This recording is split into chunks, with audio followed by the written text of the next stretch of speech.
Untuk kita semua, selamat sore. Yang kami hormati rekan-rekan media yang berkesempatan hadir pada hari ini.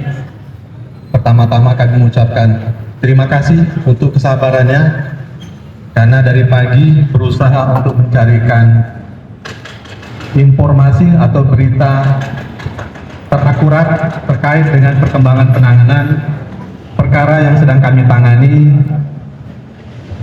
dari pagi sampai sore ya.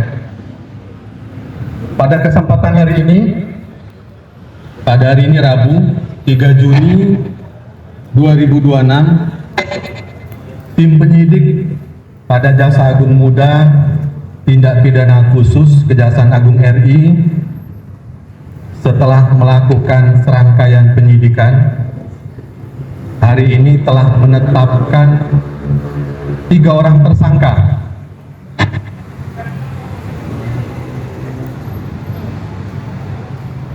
dalam perkara dugaan tindak pidana korupsi, penyimpangan tata kelola program makan bergizi gratis atau MBG pada Badan Gizi Nasional atau BGN pada tahun 2025 sampai dengan tahun 2026. Selanjutnya kami persilakan kepada Bapak Direktur Penyidikan untuk menyampaikan perkembangan terhadap kasus yang sedang ditangani. Kami persilakan.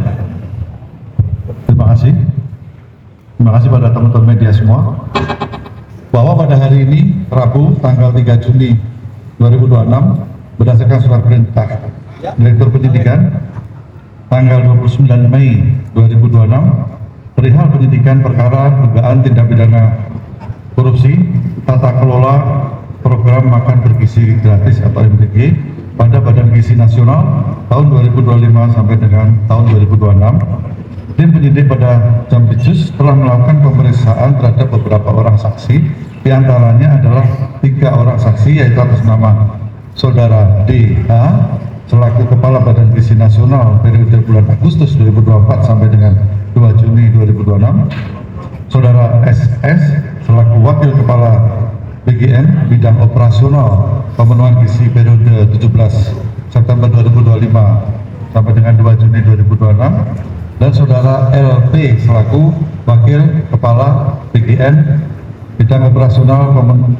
bidang pengembangan organisasi dan dukungan kelembagaan periode 22 Oktober 2024 sampai dengan 2 Juni 2026. Bahwa setelah melalui serangkaian pemeriksaan tersebut, Saudara DH, Saudara SS, dan Saudara LP sebagai saksi, dan berdasarkan 2 alat bukti yang cukup yang diperoleh tim penyidik, maka tim penyidik menetapkan Saudara DH selaku Kepala Badan Gizi Nasional, Saudara SS selaku Wakil Kepala Badan Gizi Nasional bidang operasional pemenuhan gizi, dan Saudara LP selaku Wakil Kepala BGN bidang pengembangan organisasi dan dukungan kelembagaan sebagai tersangka dalam penyidikan dugaan tindak pidana korupsi tata kelola program makan bergizi gratis pada Badan Gizi Nasional tahun 2025 sampai dengan tahun 2026. Dengan kasus posisi singkatnya adalah sebagai berikut.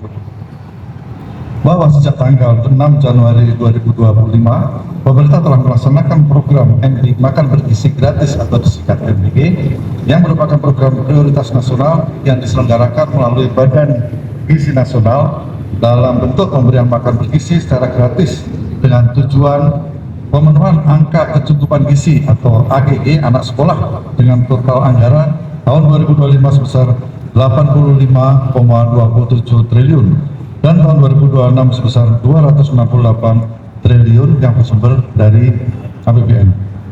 Bahwa program MBG tersebut seharusnya dikelola oleh yayasan-yayasan pada setiap sekolah. Namun pada faktanya, yayasan-yayasan yang ditunjuk sebagai mitra SPPG merupakan yayasan yang dijadikan sarana untuk kejahatan dan terafiliasi dengan pejabat atau pegawai BGN yang tidak memenuhi syarat untuk menjadi mitra SPPG, namun tetap ditunjuk dengan cara dilakukan pengaturan verifikasi pada portal mitra BGN dengan adanya atensi dari tersangka. Dan yayasan-yayasan tersebut mendapatkan insentif miliaran rupiah ya, setiap hari, dan yayasan-yayasan tersebut terafiliasi diantara dimiliki oleh saudara DH, saudara SS, dan saudara LP.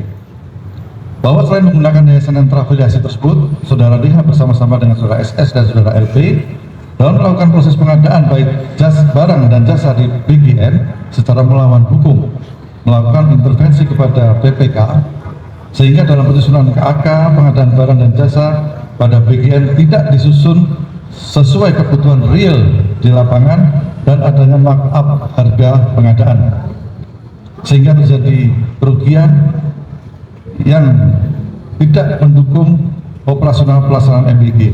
Di antaranya, 1. Pengadaan motor listrik sebanyak 21.801 unit dengan total pengadaan sebesar sekitar 1 triliun rupiah. Pengadaan 32.000 pasang sepatu yang tidak sesuai ketentuan dan adanya markup. Pengadaan tablet sebanyak 31.000 sekian yang tidak sesuai ketentuan dan adanya markup. Dan pengadaan televisi 75 inch sebanyak 5.400 unit yang tidak sesuai ketentuan dan adanya markup harga. Bahwa data perkara tersebut telah mengakibatkan kerugian keuangan negara. Para tersangka disangka melanggar pasal 603 dan 604 junto pasal 20 Undang-Undang Nomor 31 Tahun 99, Undang-Undang Nomor 1 Tahun 2023 tentang KUHP. Bahwa para tersangka tersebut saat ini dilakukan penahanan selama 20 hari ke depan di Rutan Salemba Cabang Kejaksaan Agung dan Rutan Salemba Cabang Kejaksaan Negeri Jakarta Selatan. Demikian kami sampaikan. Terima kasih. Terima kasih Pak Dirdik.